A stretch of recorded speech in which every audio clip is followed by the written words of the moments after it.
ও আলোচনার চক্র, যেটা নাকি বহুভাষী, সেটা আমরা অনুষ্ঠানের শুরুতেই শ্রীমতী মেঘাজলের মুখ থেকে শুনলাম হিন্দি ভাষায় একটি কবিতা। তো এটা বহুভাষিক একটা কবি সম্মেলন এবং আলোচনা চক্র। এটা অত্যন্ত তাৎপর্যপূর্ণ, কারণ স্বাধীনতা দিবসের উদযাপনের প্রাক সন্ধ্যায় আজকে এই কবি সম্মেলন অনুষ্ঠিত হয়েছে। মনে করে যে আমাদের সেই আমরা ফিরে যেতে চাই সেই আমাদের স্বাধীনতার দিনে 1947 সালে বহু মানুষ, বহু বীর সন্তান সেদিন ভারতবর্ষকে স্বাধীন করার জন্য প্রাণ দিয়েছিলেন।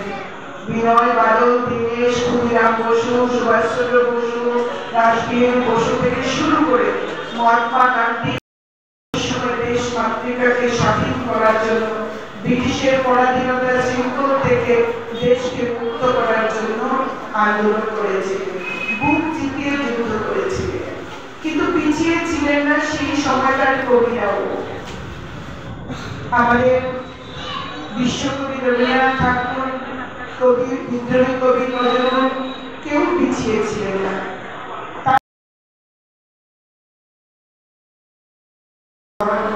এবং দেশের প্রধানমন্ত্রী দেখবেন, বিশেষ করে আমরা তো অনেক সরকার পেয়েছি, প্রধানমন্ত্রী পেয়েছি, এই স্বাধীনতার দিনটাকে নিয়ে 15ই আগস্ট 1947 স্বাধীন হয়েছিল, সেই দিনটাকে নিয়ে তার জনগণের মধ্যে, আমাদের ভারতবর্ষের মধ্যে যে জাগ্রত করা, শুধু অফিসিয়ালি ভাবে যা যা করার ছিল তারা